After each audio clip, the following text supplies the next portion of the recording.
So a little while back, I did a video sharing my top 10 perfumes for life, and someone asked me in that video if I could do one that is just focused on my top 10 Middle Eastern perfumes for life.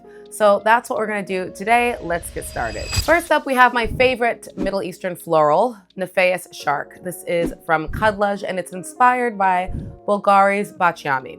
So this is a delicious, rich, creamy, vanillic type of floral with gardenia and apricot. It's fantastic. It's very similar to the original, but I would say that it's definitely on the creamier, sweeter side with a little bit less longevity on skin in comparison to the original, on me anyways, but it's not a stark difference. For sure, a floral that I would keep for. As someone who is a very picky floral person like myself, this one is just right up my alley. It has everything that I need. The florals are not too pronounced. It's rich and creamy. You get vanilla in here. It has this like smooth, almost powderiness to it. I just think it's absolutely beautiful. So Nafais, definitely for life. Next up, we have one that is new to me, or new to my collection, but it was love at first sniff when I got this one. This has actually been out for a while. It's from Lattafa, and we're talking about Lattafa's Tamima.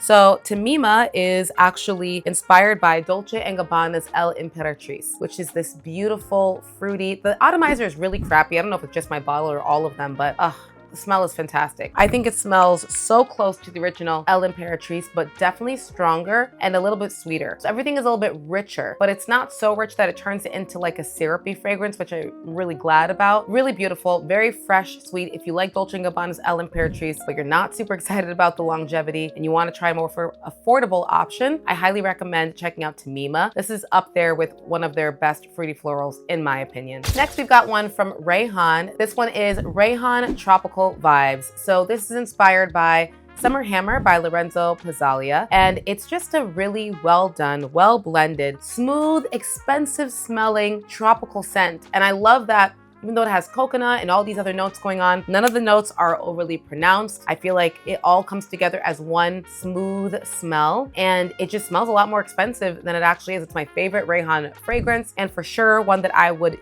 keep forever and wear over and over again. Next up, we've got another one from Khadlaj. This one is sold out in a lot of places right now. We are talking about Vanille Blanc from Khadlaj. Vanille Blanc inspired Blur's Vanilla Skin. This is a powdery sugar over a piece of cashmere wood with apple. Beautiful. I think that they've really perfected the DNA that Fleur created by making the fragrance, one, longer lasting, and also it just has a more, to me, mass appealing powdered sugar type of feel, less pepper like in the original Fleur one. And I think that's what has made this such a like viral sensation. I just think it's very well liked. So for sure would keep this with me forever. Next up, we've got one from Paris Corner. This is Eshal Musk. Eshal Musk is inspired by Kayali's Musk 12. I love, absolutely love the DNA of Musk 12. However, the performance on my skin is abysmal. This actually smells almost identical. Like I can't tell these two apart on paper. Almost identical to the original Musk 12. Has this like fresh, clean human skin with like a little bit of laundry in it to me. I just adore it. Cannot get enough of it. I'm so happy that they made this so well performing at such a good price point. For sure, keeping for life. Next up, we've got another one from Paris Corner. This one is the new Dulzura Vanilla Envie. So at first when I got this, or when I heard they were coming out with this one, I was not overly impressed because I already have the Barada Rome Phantasmagorie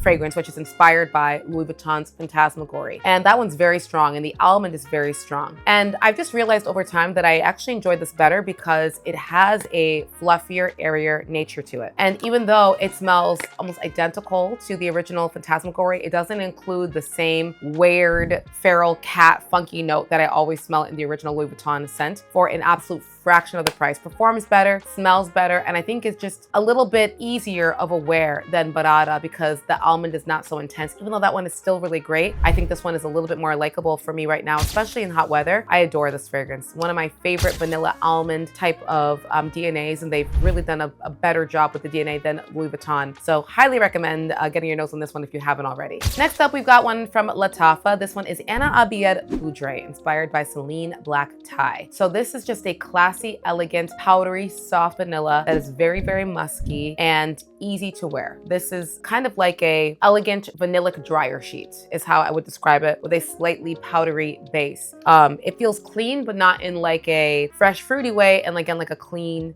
dryer sheet, musky, soft vanilla way, but still done in a way that feels sophisticated. Like you can wear it to a meeting or something. You don't maybe want something that's going to be too overly loud, but they're still going to be able to smell you, and you're still going to have a beautiful aroma around you. That's Anna Abiyedh Poudree. Stunning. Next up, we've got one of the first fragrances I ever got from Lattafa. This is Lattafa's Angham. Lattafa's Angham is inspired by Burberry Goddess, but it is definitely a twist in my opinion. It's not a one-to-one. It is richer, more vanillic, and sweeter than Burberry Goddess, which actually makes it a lot more likable to a lot of individuals. I also think the projection and longevity on this one is superb. This is my sister's favorite fragrance, and so whenever she's wearing it when we're all together as a family, I can smell her from far away. Just very, very strong, deliciously sweet, but interesting scent bubble. I just love the scent, and it goes well with so many fragrances. Like if you're looking for a good layer combo, Angham is going to be that for you. So yeah, for sure, still top 3 best Lattafa fragrances in my opinion. Next up, we've got Angham's newest little sister. We're talking about My Devotion second song. So the original My Devotion by